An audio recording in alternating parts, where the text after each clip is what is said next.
on the Friends in the Wild podcast, we have 2 guest hosts. I'm Galinda. And I'm Elphaba. Elphie. Now that for we're friends, I've decided to make you my new project. Yeah, I am a project. That's one thing's for sure, 2 things for certain. This is a project. I don't remember Elphaba talking like, 1 thing's for sure, 2 things for certain. She's had a change. The wizard has changed her. True, and the wizard can do that. He can. Do you think the wizard is dumb? Or like Munchkin, so small-minded? No. No. Not a chance. Not a chance in Oz. Let's try to say the words rejoicify and she says hideous, and then upset. Instead of obsessed, she says something different. But anyway, guys, welcome back to the Friends in the Wild podcast. It's Mally and Laura Grace, and one of us is wearing a very mediocre Galinda costume. The other is dressed to the nines. Dressed to the nines. And let's dive into this. We need to talk about We need some accountability here. Whose idea was this little duo? Well, I said it, but I think you said you had thought of it earlier. Yeah, I thought of it. And then when we started talking about it, LG was like, I'll be Elphaba, like I'll be green. Well, because I thought my thing would be I would paint my face green. That would be like major. And then Mally's thing would be she would wear a blonde wig. That would also be major. So then it would be kind of split evenly. Yes, and then yesterday, we just didn't happen to stumble upon the right blonde wig. Okay, this is not true. I said many times we really didn't find a good blonde wig. That's true. There wasn't a good blonde wig. So I was like, we can't. Like the blonde wig we found was a white and a bob. So that Glinda's and I did purchase it, and it's giving Albert Einstein. Exactly. Not Galinda. You could not toss with that blonde wig. So I decided I would take one for the team. I would be green. And boy, am I glad she did. And I used the back of my hand as like an applicator to pour the paint on. It's stained. So just know if I look maybe ill, if you see me out and about in town and I have a green tinge, just pray for me. I'm just going through some things. You will soon know how Elphie really felt. No, you're about to need the wizard. Yeah. I feel like a change in my personality. I see the changes. Yeah, I feel like I'm being judged and a more calloused heart. Okay. Yeah. You're really method acting for Elphie. Right. And it's just because I'm green. Okay. Yeah. I'm just different. And I don't appreciate the looks I've been getting. You understand what she went through. Yeah, and every time I look in the mirror, I'm scared because I forget I'm green. Sure. Because everyone around me's not. So that's just kind of what I've been going through recently. Well, the wizard gives his toughest battles to his strongest soldiers. Yeah, you must be awfully weak with your tiara. What does she say? I can't remember. She says so many things. Something about...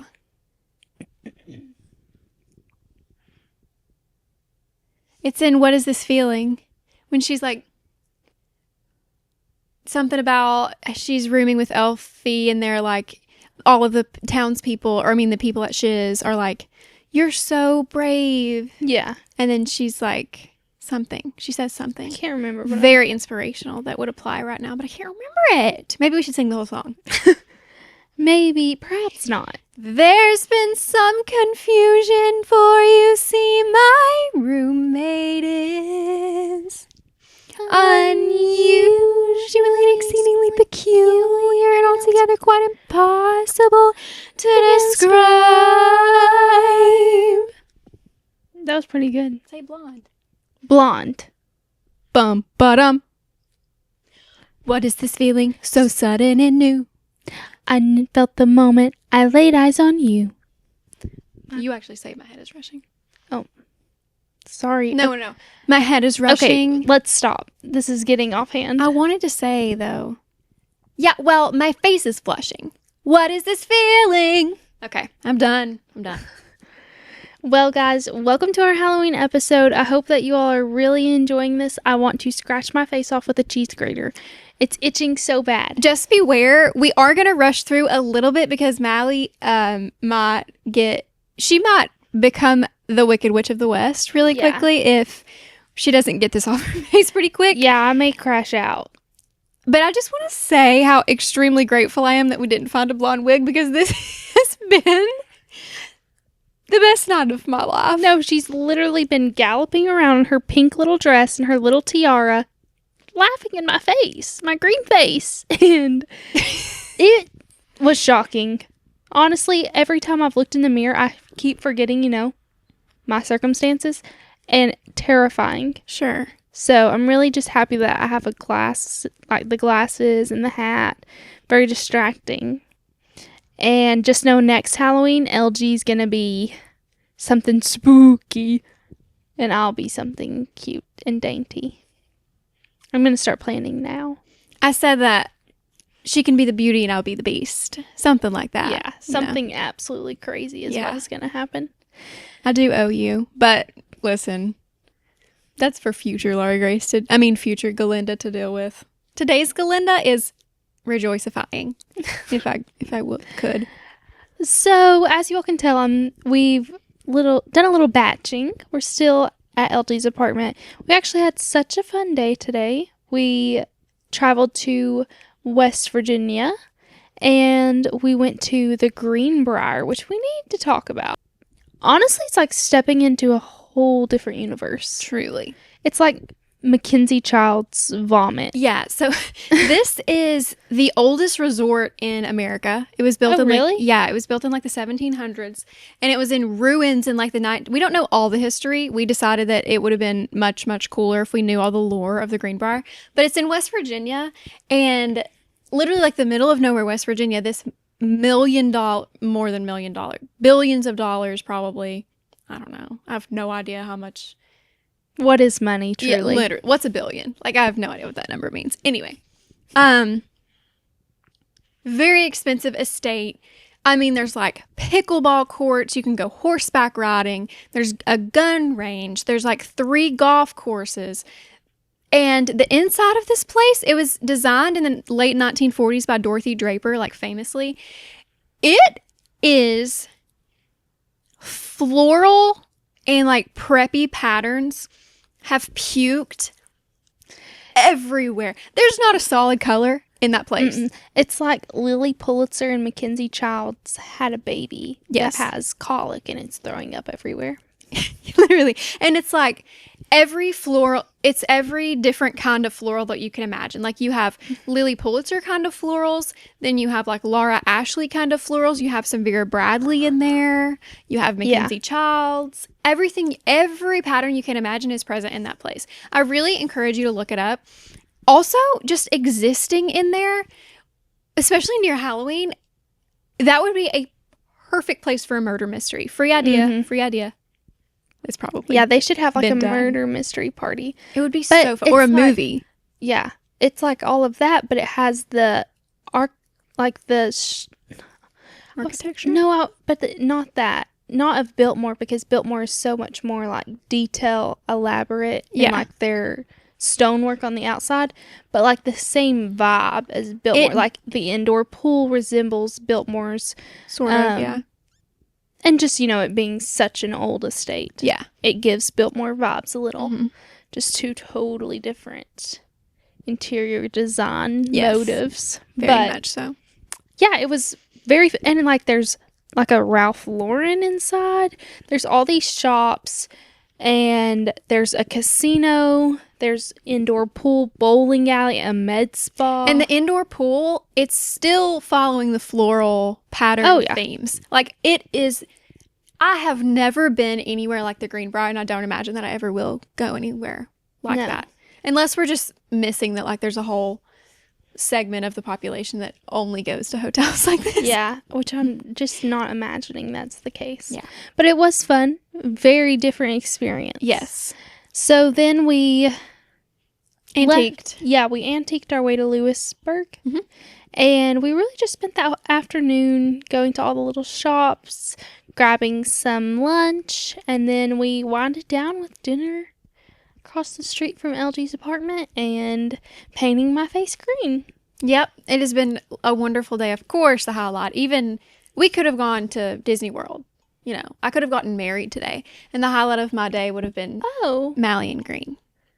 Would have been Melphaba. Yeah. It's like Maleficent and Elphaba. Yes. That's what you're channeling right now. I'm channeling that. Yeah. Well, I'm glad, and just so Ryan knows where he stands, like, your wedding day will never top this moment in her life, so. Well, I'm not engaged to him. I would just like to point out. That's true. To any man. What do you mean? Sorry. My wedding day one day to an unknown man. Yeah, I don't mean to jump to any conclusions. Yeah, please don't. At all. Please don't. Yeah, I'm not gonna. Okay, so are we ready to move into the topic? We have a few stories to tell. Yeah, I'm ready. So this will be coming out on Halloween Day, and Happy Halloween! I'm hoping that a few people, at least, will be listening on Halloween Day, maybe while you're getting ready for your party, getting into a spooky mood. And we're hoping that this can be just the podcast episode you need to get into the perfect spookified state of mind. Yeah, or like if you need some inspiration and you want to check out my contour, like you're needing a tutorial, just hit me up and I can help you. I want to add that this version of Elphaba does have a contoured nose. Yeah. Snatched to the gods. Snatched to the wizard. To the wizard I have been snatched. Yes. And clock that T. Body clock T. She's a human clock. Human clock, ticking on time, standing on 10 toes. Like, I am that girl. Yeah. I am that witch. She is that witch. I've been that witch. Yeah. So. And yeah. Yeah. Anyways. Okay, witch. Also, something today, if we saw anything we liked, like if we saw a home that we thought was very beautiful, or we saw a tree that was beautiful. Okay, tree. Okay, tree. Okay, house. It's just acknowledging. Home. It's just acknowledging their existence. Okay, turn that house into a home. Okay, Elfie. Okay, Glindy. It's Galinda. I thought we were friends. We can't make pet names? No. Oh, and this is the true Galinda. Only me for you. Okay. Back to what I was saying originally. This episode is sure to get you into like the perfect classic Halloween vibes because what we're doing today is sharing some classic, the most famous scary stories. These are perfect for like campfires. I imagine like that scene in The Sandlot where he has the flashlight shining up under his face. These are stories that would be told in that room, okay? In that treehouse. So, you set that over there? We've gathered up a few of literally the most classic, scary, spooky stories. Mm-hmm. And we're going to read them to you. And I'm actually really excited about this because I know none of them. Even the ones I'm reading, I don't actually know them. I'm really excited too. This is going to be just such a homage. And like, I'm sure everyone's already heard the stories, so it'll be so great for them to hear the origin. Do they though? Have you heard them all? Because I haven't. Well, I've heard of the one I'm going to read. I've heard of it, but I don't know the story. That's what I meant. I've heard of the horror. Yeah. We're going to fill you in so that you can be educated this Halloween. Edumacated. And isn't that what everyone wants on Halloween? To be the smartest brainiacs in the room. Yeah, the smartest witch in the room. Well, the second smartest. All right, so I'm going to be reading the origin story of Bloody Mary. And I remember this story from when we were in elementary school. We went to it was a women's college before. It's very just old building. A very old building. Mm-hmm. And notoriously, the old gym, girls' bathroom, and then the top floor related arts girls' bathroom. Yes. Were apparently haunted. And honestly, if anywhere is haunted, that place is haunted. I believe it. Yeah. I got the most unsettling feelings in those, It bathrooms. also could have been the fact that we were, naked in middle school in front of our peers, but... Could have been insecurity. Could have been a ghost. So Could have been Bloody Mary. could have been Miss Mary, little Miss Mary Mac, coming around the corner. Okay, so this is the story. In the 1800s, there lived a young girl named Mary. An illness washed over the place where they lived, making people drop dead after a short period of time. When physicians couldn't find a pulse, or when they put a mirror under the nose of a seemingly dead, there might not always be condensation on it from their breaths, so the fallen would easily be assumed dead. But were they? Cases of people who were pronounced dead but weren't happened often. So when one would die, people would put a small hole in the coffin and put a piece of string through the hole that was attached to a bell. The bell would hang on a stick by the homes of the deceased, and if they woke, they would simply pull the string and ring the bell and would be dug up. Of course, when Mary was bedridden and slowly dying, she was laid in a coffin in her grave. She wasn't to be buried under it just yet. It would be easier to unnail the coffin she was put away in, and the string and the bell was, of course, on hand. Days passed, up to a week. Her parents never left the house, wishing with their very being that their sweet Mary would awaken again. Friends of the parents claimed that if she had not awoken yet, that she never would. That day, the parents left the house with their friends at their behalf.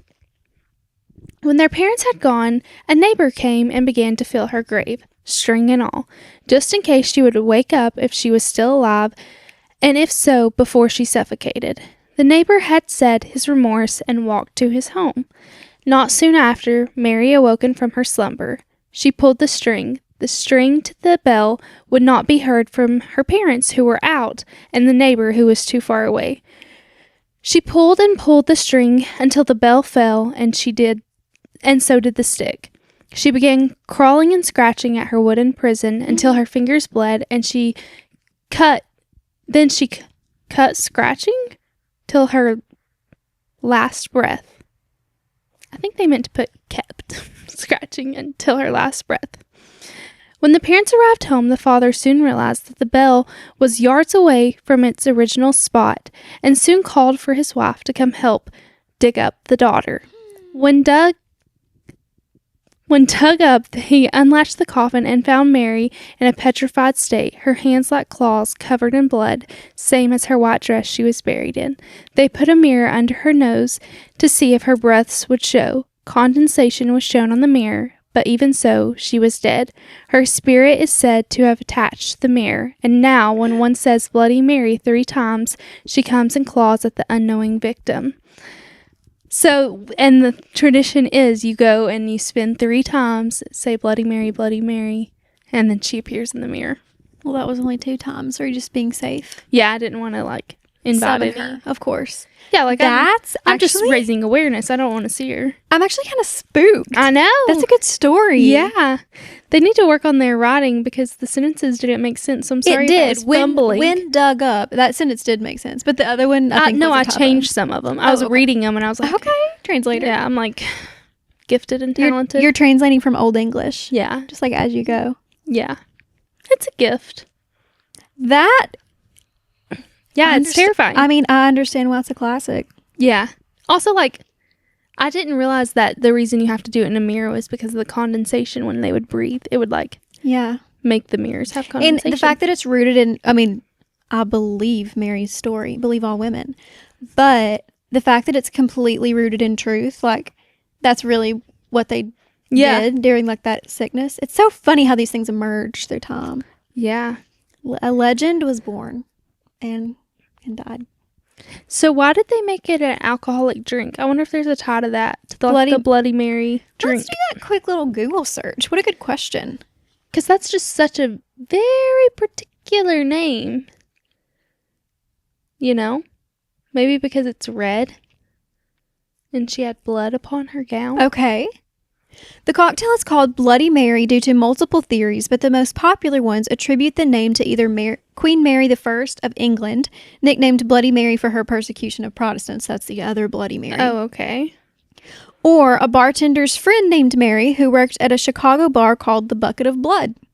Oh. Another popular version is that the entertainer George Jessel named the drink after a friend named Mary Girardi, something like that. Girardi, maybe, in the 1930s. So no. Okay. Has nothing to do with this story. Well, sorry, I'm just trying to connect the dots. You are. And that's exactly what we're doing this Halloween. We are connecting dots. Yeah, big brain over here. Kind of the theme. I know you can't really see it from all the commotion up there. Yeah, no, we believe it. Yeah, it's huge. Big brain, big brain. It's really smart, don't you think? You know black. Is this year's pink? I'm sorry, You guys. deserve each other, this hat and you. I love that part of that song. Me and Bach. Me and Bach. It's crazy that we've gotten this far in that podcast and not said that once. I love me and Bach. Yeah.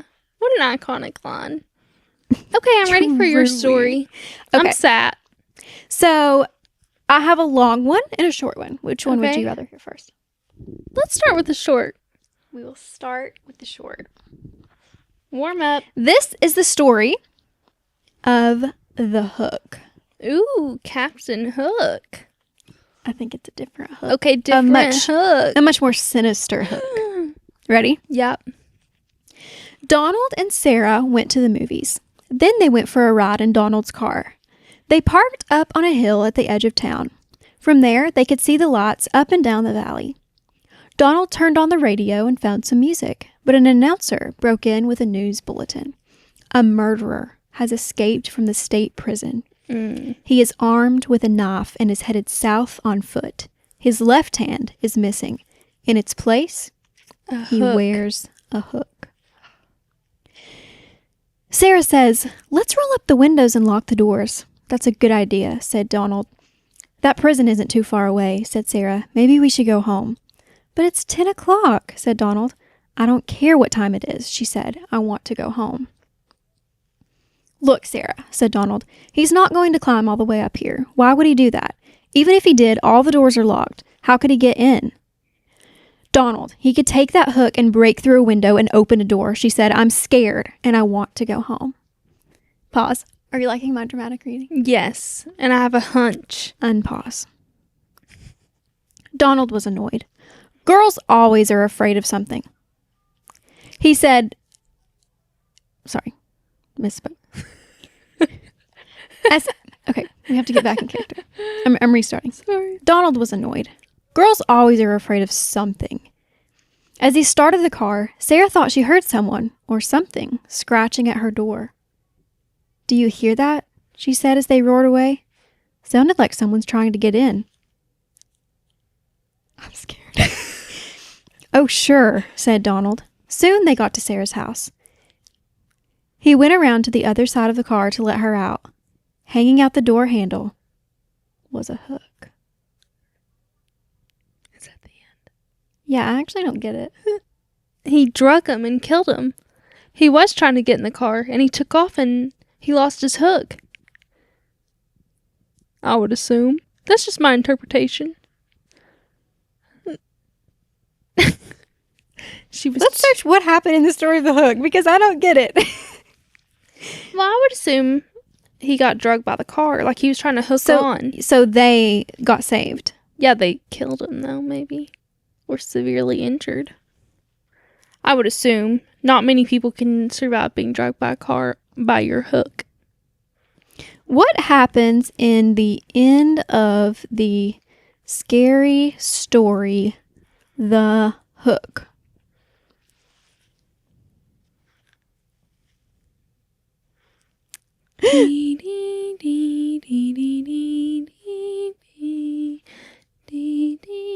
As the man walks the woman to her door, he finds the killer's hook hanging from the car's door handle, revealing the killer was with them the entire time. Oh. Well, he must not be that good of a killer because they're alive. I'm not...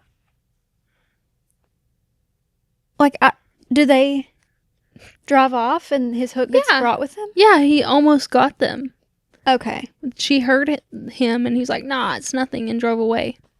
Okay. And he left them a souvenir. His hook. Ooh, that one actually kind of gave me the heebie-jeebies. I think it might have been my dramatic reading. I think you're absolutely right. Sorry to want me to read. This one? Yeah. So Mally's going to read one that we also read last year. It is my favorite. scary story. It's really not that scary. It's like a classic. It's The Girl with the Green Ribbon. Yeah, wonder why she made me read this one. Because she's green. Because I'm green. You're green. Yeah, I'm literally green. Yeah. Okay. Once there was a girl named Jenny. She was like all the other girls, except one thing. She always wore a green ribbon around her neck. There was a boy named Alfred in her class. Alfred liked Jenny, and Jenny liked Alfred. One day he asked her, "Why do you wear that ribbon all the time?" "I cannot tell you," said Jenny. But Alfred kept asking, "Why do you wear it?" And Jenny would say, "It is not important." Jenny and Alfred grew up and fell in love. One day, they got married. After their wedding, Alfred said, "Now that we are married, you must tell me about the green ribbon." "You still must wait," said Jenny. "I will tell you when the right time comes." Years passed. Alfred and Jenny grew old. One day, Jenny became very sick. The doctor told her she was going to die. Jenny called Alfred to her side. "Alfred," she said, "now I can tell you about the green ribbon. Untie it, and you will see why I could not tell you before." Slowly and carefully, Alfred untied the ribbon, and Jenny's head fell off. And, that's probably going to happen to me when I take off my green face paint. It's the only thing keeping me together. Now, if anybody is listening to this on Halloween Day and you need a last-minute costume, tie a green ribbon around your neck. Yeah. What a Isn't good that thought. cute? Yeah. And then might do print the that. story out and wear it on your back. And then your man can, yeah, good idea. And then your man can wear literally anything and be Alfred. Yeah. Yeah. Yeah. Cute. And then a good party trick would be just have him untie it and you have a mannequin head. Cute. Yeah. Yeah. We're so I smart. like it a lot. We'll be doing that outfit next year. Or at least have it look like your head is sewed on underneath the ribbon. Yeah. Wonder what Free Alfred idea. did. What was Alfred's reaction? If you're Alfred, what are you doing? Prayers for Alfred. What are you doing if you see if Colin's head falls off? When he takes off his... Probably Irish exiting and running away to another country because they're going to think I sawed his head off. think? Maybe. Your first go-to is not oh, my husband's dead. You're like, Oh, yeah. I'll do that first. I'm going to jail. Well, you always got to be thinking 3 steps ahead. Yeah. Look out for Never number let him one. know your next move. It's true. The last one we will be reading is relevant to Tennessee, which is kind of fun. It was requested by a listener. Shout out Shelby. She said it's her favorite spooky story. I feel like I remember my mom talking about the Bell Witch, but I don't remember the story at all. I know I heard the story as a kid, though. I don't Do you think know it at I've all? ever heard it. Well, you're about to. I'm so excited. You ready? Mhm. All right. One day in 1817, John Bell was inspecting his cornfield when he encountered a strange-looking animal sitting in the middle of a corn row. Shocked by the appearance of this animal, which had the body of a dog and the head of a rabbit, Bell shot several times. The animal vanished. This was the first documented manifestation of the entity. Bell thought nothing more of the incident, at least not until after dinner. That evening, the family began hearing beating sounds on the outside walls of their log home. The mysterious sounds continued with increased frequency and force each night. Bell and his sons often hurried outside to catch the culprit, but always returned empty-handed. In the weeks that followed, the 3 Bell children began waking up frightened, complaining that rats were gnawing at their bedposts. Ew. Not long after that, the children began complaining of having their bed covers pulled from them and their pillows tossed onto the floor by a seemingly invisible entity. Mm-mm. The entity allegedly turned a man into a mule. Okay. Wizard. As time went on, the Bells began hearing faint, whispering voices, which too weak to understand, but sounded like a feeble old woman singing hymns. The encounters escalated, and the Bells' youngest daughter, Betsy Bell, began experiencing brutal encounters with the invisible entity. It would pull her hair and slap her relentlessly, often leaving welts and handprints on her face and body. The disturbances, about which John Bell had vowed his family to secret, finally escalated to the point that he shared his family trouble with his closest friend and neighbor, James Johnston. Skeptical at first, Johnston and his wife spent the night at the Bell home. Things began peacefully, but once they retired for the evening, they were subjected to the same terrifying disturbances that the Bells had been experiencing. After their bed covers were yanked off and James was slapped, he sprang out of bed, exclaiming, "In the name of the Lord, who are you, and what do you want?" The entity did not respond. The rest of the night was peaceful. The next morning, Mr. Johnston explained to the Bells that the culprit was likely an evil spirit, the kind that the Bible talks about. Mm-hmm. Yeah, rebuke that in the name of the Lord Jesus. The entity's voice strengthened over time and became loud and unmistakable. It sang hymns, quoted scripture, carried on intelligent conversation, and once even quoted, word for word, 2 sermons that were preached at the same time on the same day, 13 miles apart. What's going on? Word of the supernatural phenomena soon spread outside the settlement, even to Nashville, where then Major General Andrew Jackson became interested in the so-called Bell Witch. John Bell Jr., along with his brothers Drury Bell and Jesse Bell, had fought under General Jackson in the Battle of New Orleans. A few years later, in 1819, Jackson heard about the disturbances at the Bell home and decided to pay a visit and investigate. As Jackson's entourage, consisting of several men, well-groomed horses, and a large wagon, approached the Bell property, the wagon jolted to a sudden stop. It had become stuck in a muddy creek, and the horses were unable to pull it. At least that was what the men thought. After several minutes of cursing and trying to coax the horses into pulling the wagon, Jackson proclaimed, "By the eternal, boys, that must be the Bell Witch." Then suddenly, a disembodied female voice told Jackson that they could proceed and that she would see them again later that evening. They were then able to proceed across the property, up the lane, and to the Bell home.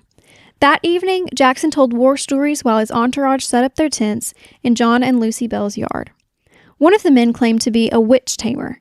After several uneventful hours, he pulled out a shiny pistol and proclaimed that its silver bullet would kill any evil spirit that it came in contact with. He went on to say that the reason nothing had happened to them was because whatever had been haunting the Bells was scared of his silver bullet. Immediately, the man screamed and began jerking his body in different directions, claiming that he was being stuck with pins and beaten severely. A strong, swift kick to the man's posterior region from an invisible foot sent him out the front door. Angry, the entity spoke up and announced that there was yet another fraud in Jackson's party and that she would identify him the following evening. Now terrified, Jackson's men begged to leave the Bell farm. Jackson insisted on staying. He wanted to know who the other fraud was. The men eventually went outside to sleep in their tents while continuously begging Jackson to leave.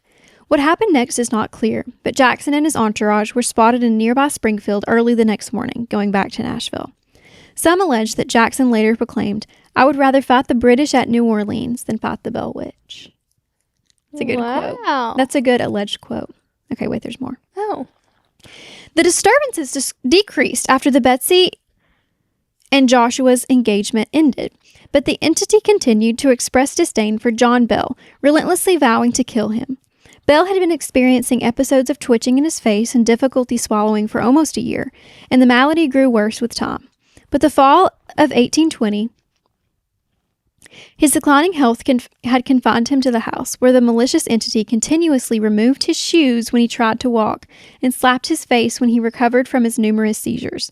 Her shrill voice was heard all over the farm, cursing and chastising old Jack Bell, the nickname she had given him. John Bell breathed his last breath on the morning of December 20th, 1820, after slipping into a coma a day earlier. Immediately after his death, his family found a vial of strange black liquid in the cupboard. John Jr. sprinkled 2 drops on the cat's tongue. The cat jumped up into the air, rolled over in midair, and was dead when it hit the floor. The entity then exclaimed, "I gave old Jack a big dose of that last night, which fixed him." I'm scared. John Jr. tossed the mysterious vial into the fireplace. It burst into a bright blue flame and shot up the chimney. Okay. John Bell's funeral was one of the largest ever held in Robertson County, Tennessee. Oh, this was in Robertson County. People attended from miles away, and 3 preachers, 2 Methodist and 1 Baptist, I like that detail, eulogized him. As the crowd of mourners began leaving the graveyard, the Bell Witch entity laughed and sang a song about a bottle of brandy. Her fervent singing didn't stop until the last mourner had left the graveyard. The entity's presence was almost non-existent after John Bell's demise, as though it had fulfilled its purpose. Wow. That one's crazy. Especially with it being, like, in Tennessee. Yeah. Ooh, I'm spooked. I don't know about you all, but I am spooked. Yeah. Maybe tonight we'll have a nightmare. That's what I was thinking. I feel like we need to... Maybe turn on a happy movie. I want, like, Jesus' spirit to fill this place because, yeah, I might have a nightmare. Yeah, we'll turn on a little something on the TV. We're trying to do our due diligence for you guys, the listeners, by giving you a classic Halloween vibe, but it's scaring us. It's to our demise. Yep. But it's the things we do for those we love. Truly. This episode is actually a testament to our love for It's our true. podcast. It's so true. Maybe mine. It's more of a testament for me. Well, I'm really freaked out right now. And those stories were not even scary. So You have a very low tolerance Yes. for horror. for a lot of things. Okay. I have lots of low tolerances. Well, that was fun. I love scary stuff. I love scary stories. I Do love you? true crime. Yeah. Do you like scary movies? Yeah. They give me nightmares, but I love it. It's like a car wreck. I just can't look away. I hate it. I hate feeling scared. Yeah. I unfortunately love that feeling. Okay. Sometimes I have to be like in a state.